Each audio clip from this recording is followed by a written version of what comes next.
नमस्कार दोस्तों, SBI securities morning podcast में आपका स्वागत है। आज के पॉडकास्ट में हम निफ्टी बैंक निफ्टी में क्या उम्मीद करें इस पर बात करेंगे।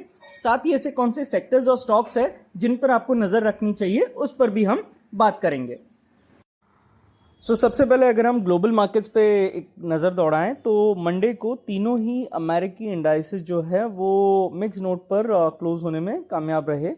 नेस्डेक और S&P 500 के रिकॉर्ड उस स्तर पर बंद होने के साथ साथ ओवरऑल जो ट्रेंड है अभी भी फ्रेंड्स पॉजिटिव बना हुआ है ग्लोबल मार्केट्स का। S&P के लेवल्स की को देखें तो 5540 5520 यह जो जोन है S&P 500 के लिए एक सपोर्ट के रूप में एक्ट कर सकता है और जब तक 5520 के स्तर के ऊपर ये ट्रेड कर रहा है तब तक 5650 तक इस रैली का एक्सटेंशन होने की उम्मीद नजर आ रही है। कच्चे तेल को देखें तो फ्राइडे को 87.69 का हाई उसने रजिस्टर किया और उसके बाद उसमें जो है सेलिंग प्रेशर हमको देखने को मिला और सोमवार को ये अपने महत्वपूर्ण अल्पकालिक मूविंग एवरेज यानी 8 और 13 EMA के नीचे भी फिसल गया है। आगे बढ़ते 83.70 जो है वो इसके लिए सपोर्ट के रूप में कार्य करेगा और इसके नीचे अगर फिसलता है तो यहाँ पे एक फ्रेश हमको down move Brent crude oil में नज़र आ सकता है। बात करते हैं डॉलर इंडेक्स की तो 100 EMA जो है उसके आसपास सपोर्ट उसने लिया है और उसके बाद यहाँ पर मामूली गिरावट देखी गई है। हालांकि यह अभी भी अपने 20 और 50 EMA के नीचे कारोबार कर रहा है। 104.70 के नीचे अगर ये टिकता है तो आगे जो है 200 डे EMA को टेस्ट करने की संभावना है। अब आते हैं निफ्टी पर तो सप्ताह के पहले कारोबारी सत्र यानी कि कल के दिन इंडेक्स ने 104 की एक बहुत ही छोटी रेंज में कारोबार किया। आगे बढ़ते हुए 24,260 24,240 ये जो रेंज है इसके अंदर सपोर्ट जो है बाजार को मिल सकता है और उस जब तक ये लेवल होल्ड है तब तक 24,380 से 24,500 के लेवल भी हमको ऊपर में नजर आ सकते हैं। नीचे की ओर 24,240 के अगर नीचे फिसलता है इंडेक्स तो 24,160 24,140 ये जो लेवल्स हैं हमको आते हुए नजर आ सकते हैं। बात करते हैं डेरिवेटिव डेटा की तो फ्यूचर्स फ्लैट नोट पर क्लोज हुआ है और क्यूमुलेटिव OI जो है फ्रेंड्स 0.32% की यहाँ पे वृद्धि नजर आई है। इंडेक्स के जो कंपोनेंट्स है उसमें 12 में लॉन्ग बिल्डअप और 10 में शॉर्ट कवरिंग यानी टोटल 22 जो शेयर है वो तेजी की तरफ, वहीं 15 में शॉर्ट बिल्डअप और 13 में लॉन्ग अनवाइंडिंग हमको नजर आई है। तो यहाँ पर कुछ हद तक हम देखें तो जो मंदी का वातावरण थोड़ा सा कल के दिन हावी रहा।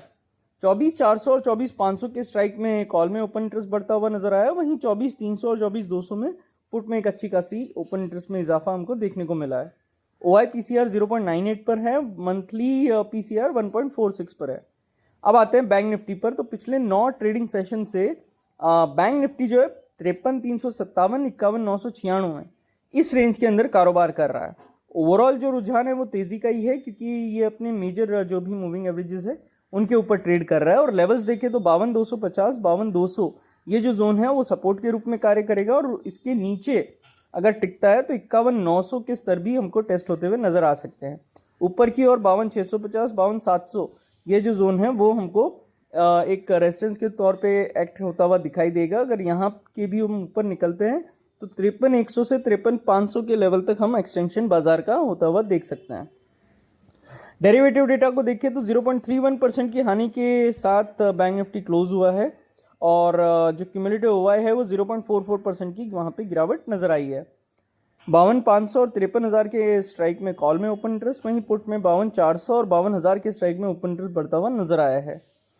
OI PCR वीकली के लिए 0.64 पर है और मैक्स पेन 52,500 के स्ट्राइक पर है। मंथली OI PCR 1.19 पर है।